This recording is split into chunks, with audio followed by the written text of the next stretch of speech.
ಎಲ್ಲರಿಗೂ ಗೊತ್ತಿರುವ ಒಂದು ಪ್ರಸಿದ್ಧ ಕಥೆಯೊಂದಿಗೆ ಈ ವಿಶ್ಲೇಷಣೆಯನ್ನು ಶುರು ಮಾಡೋಣ. ಶಿಲುಬೆಯ ಮೇಲೆ ತನ್ನ ಕೊನೆಯ ಕ್ಷಣಗಳಲ್ಲಿದ್ದ ದುಷ್ಕರ್ಮಿಗೆ ಯೇಸು ಸ್ವರ್ಗದ ವಾಗ್ದಾನವನ್ನು ನೀಡುತ್ತಾರೆ. ಇದು ನೋಡೋಕೆ ಕ್ಷಮೆಯ ಒಂದು ಸರಳ ಕಥೆಯಂತೆ ಕಾಣಿಸಬಹುದು, ಆದ್ರೆ ಇದರ ಹಿಂದೆ ತುಂಬಾನೇ ಆಳವಾದ ದೇವತಾಶಾಸ್ತ್ರದ ಪ್ರಶ್ನೆಗಳು ಅಡಗಿವೆ. ಇದು ನಿಜವಾಗಿಯೂ ಒಂದು ದೊಡ್ಡ ದೇವತಾಶಾಸ್ತ್ರದ ಒಗಟು. ಕೇವಲ ಮಾತುಗಳು, ಯಾವುದೇ ಕ್ರಿಯೆಗಳಿಲ್ಲದೆ ಶಾಶ್ವತ ಮೋಕ್ಷವನ್ನು ಹೀಗೆ ಖಾತ್ರಿಪಡಿಸುತ್ತೆ.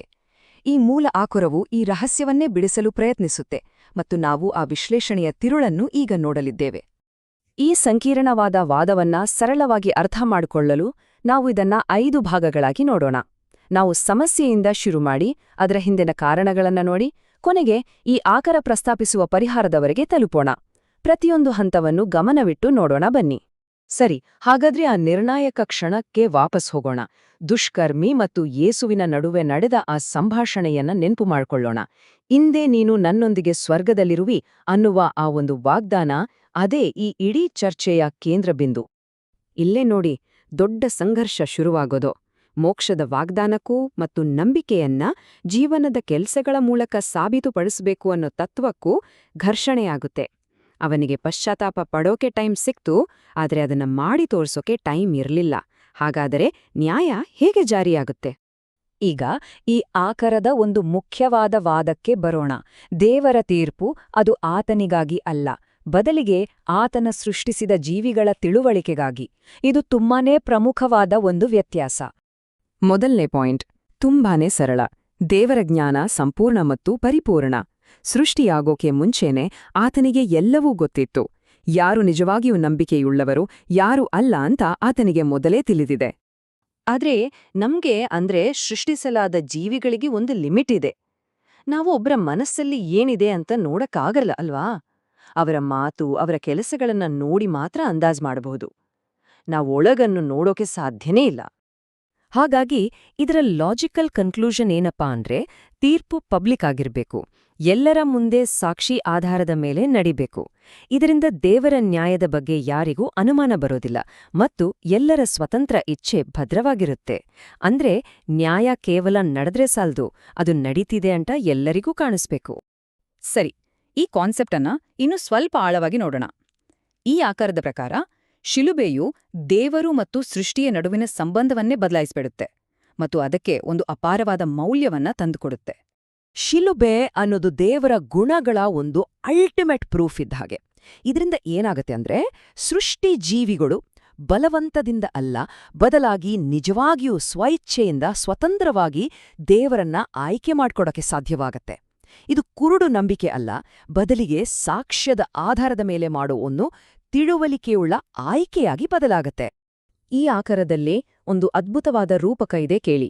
ಮಾನವೀಯತೆ ದೋಷಪೂರ್ಣ ಆಗಿದ್ರೂ ದೇವರ ಮಗನ ತ್ಯಾಗದ ಮೂಲಕ ಅದು ದೇವರಿಗೆ ತುಂಬನೇ ಅಮೂಲ್ಯವಾಗುತ್ತೆ.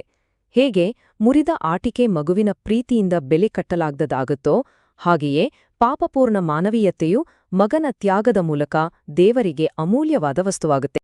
ಹಾಗಾದ್ರೆ ಆ ದುಷ್ಕರ್ಮಿಗೆ ಕೊಟ್ಟ ಮಾತನ್ನ ಹೇಗೆ ಪೂರೈಸಬಹುದು? ಈ ಆಕರವು 3 ಸಂಭಾವ್ಯ ಸನ್ನಿವೇಶಗಳನ್ನ ವಿಶ್ಲೇಷಿಸುತ್ತೆ. ಪ್ರತಿಯೊಂದರಲ್ಲೂ ಅದರದ್ದೇ ಆದ ದೇವತಾಶಾಸ್ತ್ರದ ಸವಾಲುಗಳಿವೆ. ಈ ಟೇಬಲ್ ಅನ್ನ ಒಮ್ಮೆ ಗಮನಿಸಿ. ಮೊದಲನೇ ಆಪ್ಷನ್ ಅಂದರೆ ಅವನನ್ನ ಮೊದಲ ಪುನರುತ್ಥಾನದಲ್ಲಿ ಎಬ್ಬಿಸೋದು. ಆದ್ರೆ ಸಮಸ್ಯೆ ಏನಂದ್ರೆ, ಯಾವುದೇ ಪರೀಕ್ಷೆ ಇಲ್ಲದೆ ಅವನಿಗೆ ಬಹುಮಾನ ಸಿಕ್ಕರೆ ಅದು ಹುತಾತ್ಮರಿಗೆ ಅನ್ಯಾಯ ಅಲ್ವಾ? ಎರಡನೇ ಆಪ್ಷನಲ್ಲೂ ಹೆಚ್ಚು ಕಡಿಮೆ ಅದೇ ಪ್ರಾಬ್ಲಮ್. ಇನ್ನು ಮೂರನೇ ಆಪ್ಷನ್ ನೋಡಿದ್ರೆ, ಅವನನ್ನ ಕೊನೆಯಲ್ಲಿ ಎಬ್ಬಿಸಿದ್ರೆ 1000 ವರ್ಷಗಳ ಕಾಲ ರಾಜ್ಯದಲ್ಲಿ ಯಾರು ಇರ್ತಾರೆ ಅನ್ನೋ ಒಂದು ಲಾಜಿಕಲ್ ಪ್ರಾಬ್ಲಮ್ ಬರುತ್ತೆ. ನೋಡಿದ್ರಲ್ಲ, ಈ ಪ್ರತಿಯೊಂದು ದೃಷ್ಟಿಕೋನದಲ್ಲೂ ಒಂದು ಗಂಭೀರ ದೋಷ ಇದೆ. ಈಗ ಈ ಆಕರ ಕೊಡುವ ಪರಿಹಾರವನ್ನ ನೋಡೋಣ. ಇದು ತುಂಬಾನೇ ಇಂಟ್ರೆಸ್ಟಿಂಗ್ ಆಗಿದೆ ಮತ್ತು ಹಿಂದಿನ ಎಲ್ಲಾ ಸಮಸ್ಯೆಗಳನ್ನ ಬಗೆಹರಿಸೋಕೆ ಪ್ರಯತ್ನಿಸುತ್ತೆ. ಈ ಟೈಮ್ಲೈನ್ ನೋಡಿ ಎಲ್ಲವೂ ಕ್ಲಿಯರ್ ಆಗುತ್ತೆ. ಗಮನಿಸಿ, ಶತಮಾನದ ಆರಂಭದಲ್ಲಿ ಅವನಿಗೆ ತಕ್ಷಣವೇ ಶಾಶ್ವತ ಪ್ರತಿಫಲ ಸಿಗೋದಿಲ್ಲ, ಬದಲಿಗೆ ಅವನಿಗೆ ಒಂದು ಜೀವನ ಸಿಗುತ್ತೆ. ಅದೇ 1000 ವರ್ಷಗಳ ಶಾಂತಿ. ಆ ಜೀವನವೇ ಅವನ ಪರೀಕ್ಷೆಯ ಅವಧಿಯಾಗುತ್ತೆ ಮತ್ತು ಕೊನೆಯಲ್ಲಿ ಒಂದು ಅಂತಿಮ ಪರೀಕ್ಷೆಯೊಂದಿಗೆ ಅದು ಮುಗಿಯುತ್ತೆ. ಇದೇ ನೋಡಿ ಕ್ಲೈಮ್ಯಾಕ್ಸ್. ಅವನು ಕೊನೆಗೆ ತಗೊಳ್ಳೋ ಆ ನಿರ್ಧಾರ ಶಿಲುಬೆ ಮೇಲೆ ಅವನು ತೋರಿಸಿದ ನಂಬಿಕೆಗೆ ಒಂದು ಸಾರ್ವಜನಿಕ ಪುರಾವೆ ಆಗುತ್ತೆ, ಒಂದು ಫಲ ಆಗುತ್ತೆ. ಅವನು ಯೇಸುವಿನ ಪರ ನಿಂತ್ರೆ ಆ 1000 ವರ್ಷದ ಆಶೀರ್ವಾದ ಅವನ ಪ್ರತಿಫಲ. ಒಂದು ವೇಳೆ ಅವನು ಸೈತಾನ್ನ ಪರ ನಿಂತ್ರೆ ಅದೇ 1000 ವರ್ಷದ ಆಶೀರ್ವಾದ ಅವನ ಮೇಲಿನ ತೀರ್ಪಿನ ಅಳತೆಗೋಲಾಗುತ್ತೆ. ಈ ಆಕಾರದಲ್ಲಿ ಬರೋ ಈ ಮಾತು ಇಲ್ಲಿ ನಡೀತಾ ಇರೋ ನ್ಯಾಯದ ತತ್ವವನ್ನೇ ಸಾರಾಂಶ ಮಾಡತ್ತೆ. ಸಹಸ್ರಮಾನದಲ್ಲಿ ಸಿಕ್ಕಿದ ಆ ಮಹಾಕೃಪೆಗೆ ತಕ್ಕಂತೆ ಜವಾಬ್ದಾರಿಯೂ ಇರ್ಬೇಕು. ಇದು ನ್ಯಾಯವನ್ನ ಸಮತೋಲನ ಮಾಡತ್ತೆ. ಹಾಗಾಗಿ ಕೊನೆಗೆ ನಮ್ಗೆ ಗೊತ್ತಾಗೋದೇನಂದ್ರೆ, ಇದು ಕೇವಲ ಆ ದುಷ್ಕರ್ಮಿಯ ಕಥೆ ಅಲ್ಲ. ಇದರ ಹಿಂದಿರೋ ದೊಡ್ಡ ಉದ್ದೇಶ ಸೃಷ್ಟಿಸಿದ ಜೀವಿಗಳ ತಿಳುವಳಿಕೆ ಮತ್ತು ಅವರ ಪರಿಪೂರ್ಣಗೊಂಡ ಸ್ವತಂತ್ರ ಇಚ್ಛೆಗಾಗಿ ದೈವಿಕ ನ್ಯಾಯವನ್ನ ಎಲ್ಲರ ಮುಂದೆ ಪ್ರದರ್ಶಿಸೋದು. ಈ ವಿಶ್ಲೇಷಣೆಯನ್ನ ಮುಗಿಸೋಕ್ಕೆ ಮುಂಚೆ ಒಂದು ಪ್ರಚೋದನಾಕಾರಿ ಪ್ರಶ್ನೆ.